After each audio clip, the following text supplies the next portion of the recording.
When, as recorded in the last part of the book of Job, the Lord would convince the patriarch of his weakness and dependence upon God, that he might know that righteousness comes from God alone. He referred to this gathering together of the waters as proof. Who shut up the sea with doors, when it brake forth, as if it had issued out of the womb? When I made the cloud the garment thereof, and thick darkness a swaddling band for it, and prescribed for it my decree, and set bars and doors, and said, Hitherto shalt thou come, but no further, and here shall thy proud waves be stayed. To this end, it is impossible that anyone who is acquainted to any degree in the Lord should stand by the sea without being reminded of the mighty power of the Creator. Yet, many gaze upon the sea day after day with never a thought of its Maker, and even openly defy Him. Perfect faith and love drive away fear. So the power of God over the sea is referred to as evidence of His faithfulness. But did you know that water takes more than half of the earth, and there can be rivers and lakes within the seas? It sounds absurd. The sea, the world sea, or just the ocean, is the connected body of salty water that covers over 70% of Earth's surface. That is about 361,132,000 square kilometers. It moderates Earth's climate and has important roles in the water cycle, carbon cycle, and nitrogen cycle. A wide variety of organisms, including bacteria, protists, algae, plants, fungi, and animals, live in the sea, which offers a wide range of marine habitats and ecosystems, ranging vertically from the sunlit surface and shoreline to the great depths and pressures of the cold and the dark abyssal zone, and in latitude from the cold waters under the polar ice caps to the colorful diversity of coral reefs in the tropical regions.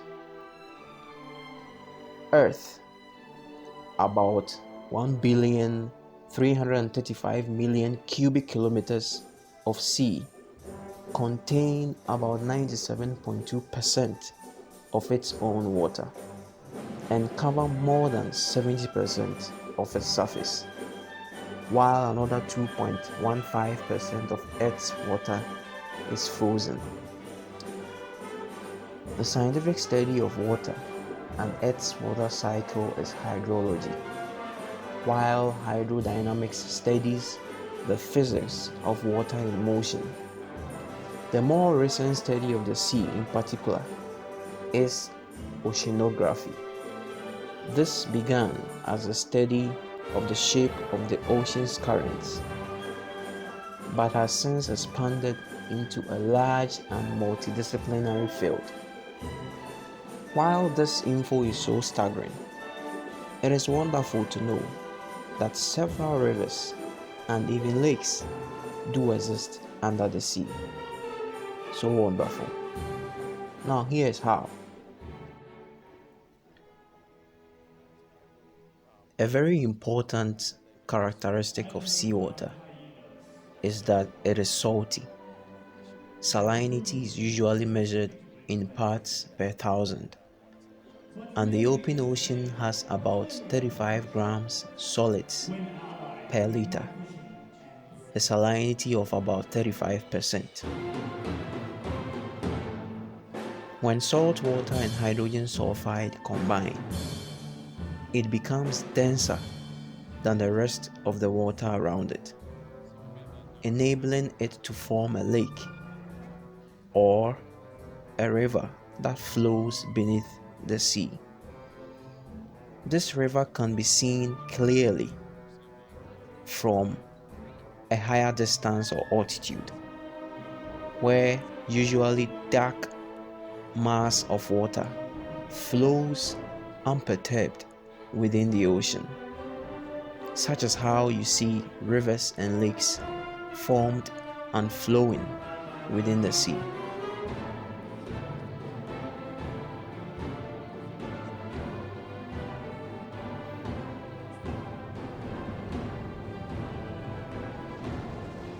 Not only is God's power over the sea a symbol of His power to save men from the tide of sin, but it is also a pledge and surety of their final complete deliverance. It also shows the power with which God is going to clothe the preaching of the gospel message in the last struggle preceding the second coming of Christ. Surely, the fact that the sea is His and He made it, and that He had measured the waters in the hollow of His hand, is sufficient ground for confidence in Him by any of His people, whether it be for deliverance from danger, for overcoming grace, or for help in carrying on the work to which He has called them. Storm on the midnight waters, the vast sky is stooping with the thunder. Cloud on cloud reels heavily in the darkness like a shroud, shook by some warning spirit from the high and terrible wall of heaven. The mighty wave tosses beneath its shadow like the bold upheavings of a giant from the grave, which bound him prematurely to its cold and desolate bosom. Lo, they mingle now, tempest and heavy wave, along whose brow trembles the lightning from its thick fold, and it is very terrible. The road ascendeth into heaven, and thunders break like the response of demons from the black rifts of the hanging tempest, yawning all the wild waves in their torment. Hark, the cry of the strong man in peril, piercing through the uproar of the waters in the sky, as the rent bark one moment rise to view on the tall billows with a tender cloud closing round above her like a shroud. He stood upon the reeling deck, his form made visible by the lightning, and his brow uncovered to the visiting of the storm, told of a triumph man may never know, power underived and mighty. Peace. Be still. The grave waves heard him, and the storm's loud tone went moaning into silence at his will.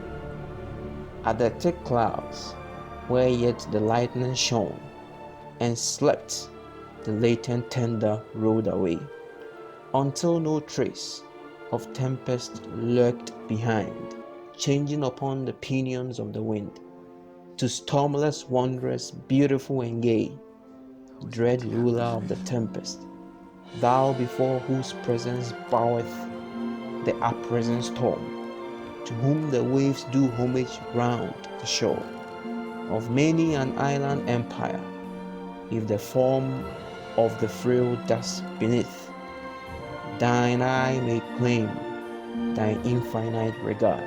O breathe upon the storm of darkness, of man's soul the same quiet and peace and humbleness which came. All the roused waters where thy voice had gone, a minister of peace to conquer in thy name. You have a wonder of your own. You have a quality and worthiness, just like the sea around us. You may be underestimated, but with the right training and discipline, you will be of invaluable worth. Trust God and do your best. Once again, be hopeful, be motivated.